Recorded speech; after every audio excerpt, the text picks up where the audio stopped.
Now it is Eating Disorder Awareness Week this week, and it's thought up to 70 million people across the world are suffering from some kind of eating disorder. It's a global problem, yet there's been a tenfold increase in the number of cases this decade in Asia. So how do you make progress on this issue, and what is the best approach? With me here in the studio is Rhiannon Lambert, a nutritional therapist and eating disorder expert. And also here is Virgo, who suffered from anorexia and now campaigns to raise awareness. And we're also hoping to be joined from Delhi by Dr. Sanjay Chugh, a senior clinical psychiatrist. Thanks both of you, first of all, for being here with me. Hope, can I start with you?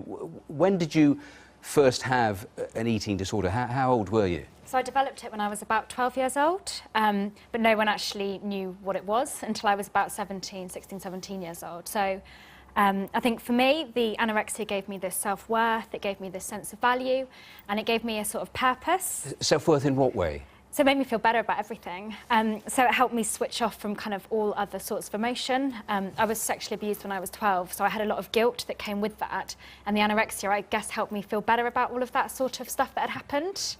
And just briefly, tell me roughly the sorts of things you were doing. Were you skipping meals, only eating certain things? How did it work? So at the beginning, I started to skip just the odd meal here and there, but then it soon developed into probably going days without eating anything. Days? And then I exercised a lot because I was already doing a lot of long distance running when I was growing up anyway, but I kind of upped all of that, so kept doing that. And then towards kind of right at the end, just before I got admitted to hospital, because my family were trying to get me to eat because they wanted me to get better, I ended up making myself sick quite a lot after meals.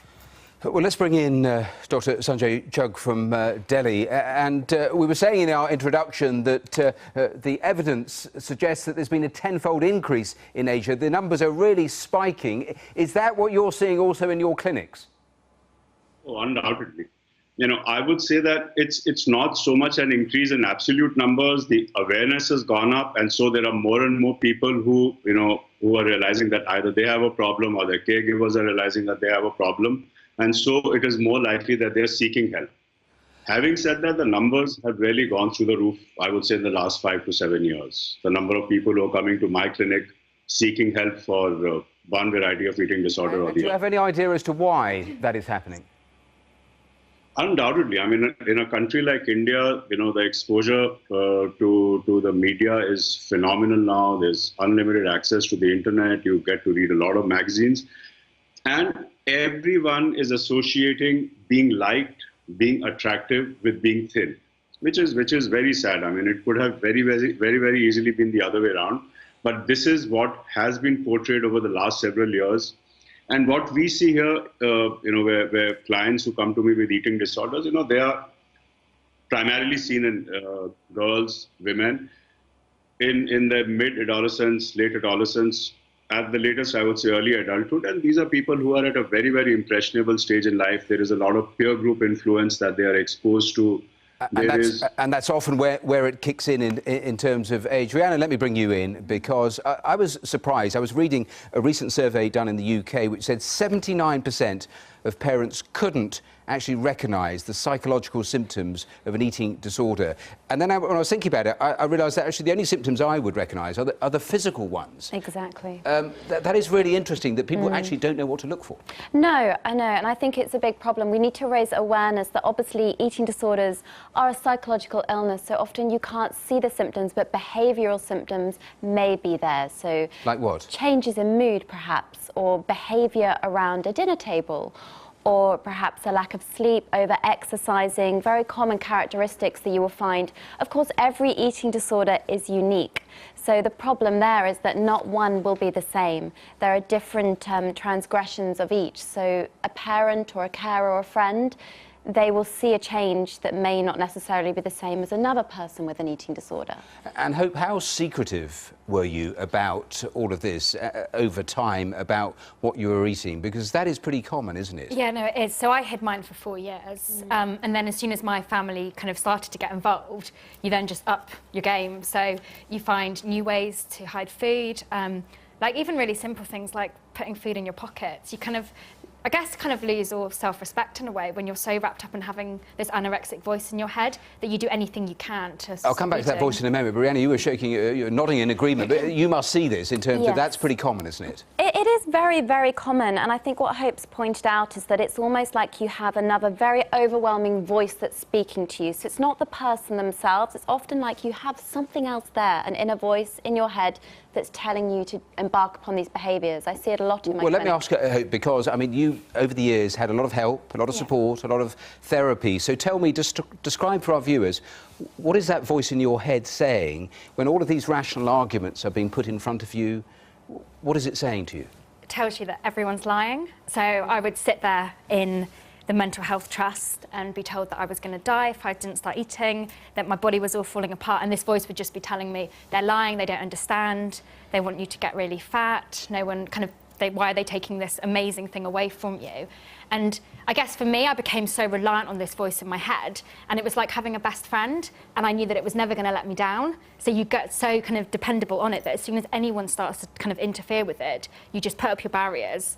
That's so interesting. Rhiannon, I mean, the doctor mentioned it about influences. How do you help people around food cope with all of those influences he was touching on, you know, images of thinness, fad diets, you open a paper, there's a fad diet, ads about calories. How do you get people to navigate all of that? I think there's a big problem in society today, especially with the growth of social media in particular. And when you're in recovery from an eating disorder or you've just been diagnosed with one, you need a multitude of factors to support you. You need the psychological support, you need the nutritional interventions just as much as you need your doctor to keep an eye on you.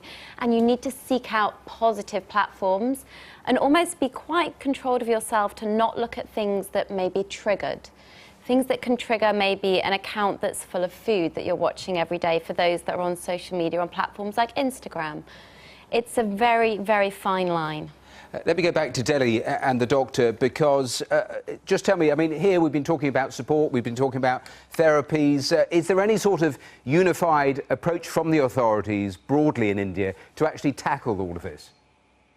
Unfortunately, no. In India, mental health, psychiatry, they are almost equivalent to dustbin diagnosis. Very, very low priorities assigned to these areas. And you know, I wish there was much greater awareness, much greater insight about, you know, the kind of morbidity, the kind of mortality that is produced by these disorders, but there just isn't enough awareness.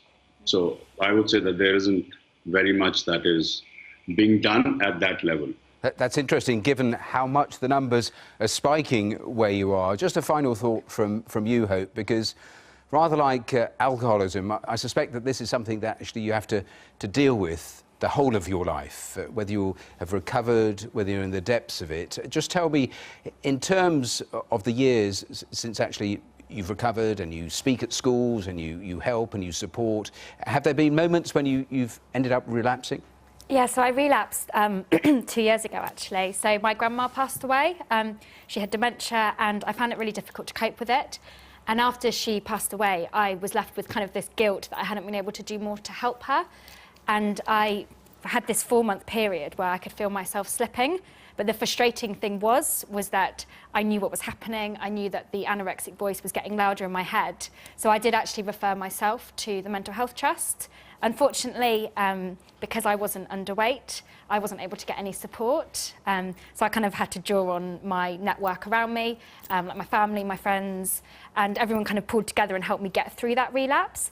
So I think for me it's really important, I guess, to highlight the fact that actually, yes, when you've got an eating disorder, you do have to manage it every day, and you learn to live with it, and you learn kind of what your triggers are and the ways that you can keep well, but also realising that someone can look a completely healthy weight but still be really struggling with it. So we need to kind of get rid of that myth that people who have anorexia stick thin, because it's so much deeper than that. And I know that is part of the message when you go to schools and talk to young people, that you absolutely emphasise. We've run out of time, but it's been a fascinating discussion. Thanks to all of you for being here, joining in with that discussion here on today's programme.